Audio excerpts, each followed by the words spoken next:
महाराज जी, परीक्षा में कुछ असफलताओं के बाद मन व्यथित रहता है। एक तरफ लगता है कि मैं कहीं अपने साथियों से पीछे छूटता जा रहा हूँ, दूसरी तरफ लगता है अगर सफल नहीं हुआ तो मेरा क्या होगा महाराज जी। ऐसे में महाराज जी मेरा मार्गदर्शन करें कि हाँ, मैं कैसे बिल्कुल, ये नई अवस्था में ये सोच तो होती है। अगर बच्चा हम एकाग्रता पूर्वक अपने पाठ को, तो हमें लगता है कि फेल कैसे हम हो गए, तो हम इतने कमजोर क्यों हैं कि हम फेल हो जाते हैं। अगर ये हो कि भाई टीचर कोई पक्षपात करता है तो बात अलग है, नहीं तो हम फेल क्यों हो जाते हैं। कहीं ना कहीं हम गलत हैं, हम अपनी गलती को सुधारें। और असफलता मिलना सफलता का एक प्रतीक है कि हमें और जोश आना चाहिए। आप जीवन में कभी असफल नहीं होंगे। रात दिन पढ़ाई करो, ब्रह्मचर्य से रहो, भगवान का नाम जप करो, माता पिता की आराधना करो। कौन सी उन्नति जो तुम्हारे चरण में चूम ले। आपके ग्रंथ इतने बड़े बड़े नहीं, हमारे ग्रंथ इतने मोटे मोटे हैं।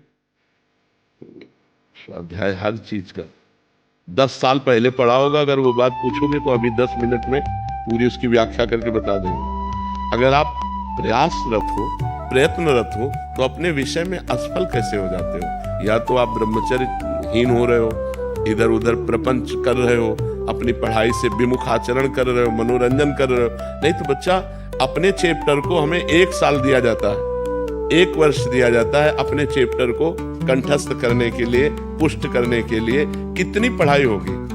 तो हम कह रहे हैं तुम्हारा जो चैप्टर है हम उसे कंठस्थ कर सकते हैं। हम अपने धर्म ग्रंथों को ऐसे याद किए हैं जैसे लका खा गा नहीं याद किया जाता, ऐसे याद, उठते बैठते चलते फिरते जो पद है, पूरी 84 जी, पूरा सुधा निधि जी, पूरी सेवकवाणी, पूरी स्फुटवाणी। जिस विषय में लगे तो अपने विषय में लगे, जिस विषय में लगे तो एकदम लगे, बिल्कुल, मतलब जिस विषय में लगो उस विषय में एकदम। तो आप फेल कैसे हो गए। अपने विषय का ज्ञान आपको क्यों नहीं है। ऐसा तो कोई चैप्टर प्रश्न दिया नहीं जाता जो क्लास का ना हो। मान लो आप 12वीं में हैं तो 12वीं के क्लास के अंतर्गत ही आपको दिया जाएगा। ऐसा नहीं है कि आपको आगे का दिया जाए। आप जितनी क्लास में पहुंचते जाएंगे योग्यता, उतना ही आपको प्रश्न दिया जाएगा। तो हमको अपने चैप्टर को घुस करके घुन की तरह लगना चाहिए। जैसे गेहूं में घुन लग जाता है ना, पूरा खोखला कर देता है, ऐसे में अपने चैप्टर में लग करके पूरे चैप्टर को अपने माइंड पे बैठा लेना चाहिए। हमारा माइंड बहुत विस्तार से है, अनंत जन्मों के संस्कार भरे हुए हैं, छोटी सी चिप में मन की अनंत जन्मों के। तो ये सब पूरा आपको भर लेना चाहिए। कहीं ना कहीं आप प्रमाद कर रहे हैं, कहीं ना कहीं आप त्रुटि कर रहे हैं, उसको संभालिए, नहीं तो ये निराशा ऐसी बढ़ जाएगी कि जीना मुश्किल हो जाएगा। बच्चे अभी बच्चे हैं ना, अब जैसे देखा कि जैसे इन्होंने कहा हमारे दोस्त सफल हो रहे हैं, तो दोस्तों के सामने नीचा, घर परिवार में जाने पर कि यार हमने यार इतने रुपए लगाए और तुम फेल हो गए यार, ठीक नहीं है। अब वो अंदर से इतना घुट जाता है कि उसे एक रास्ता दिखाई देता है।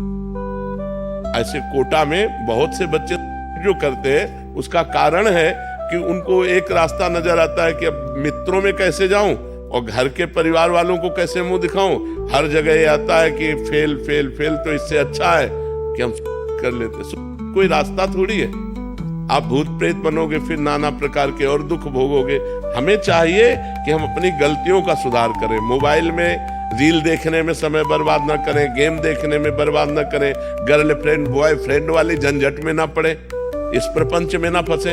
अगर आप सही से चलो और ब्रह्मचर्य धारण करो तो ब्रह्मचर्य में इतनी सामर्थ्य है कि सब कुछ याद हो सकता है बच्चा, सब कुछ याद हो सकता है। तो आप निराश मत हो, संयम में चलो और आगे उन्नति को प्राप्त हो। ऐसा नहीं कि बराबर अवनति हार ही हाथ लगेगी, ऐसा नहीं है। आप प्रयासरत रहो, ठीक है।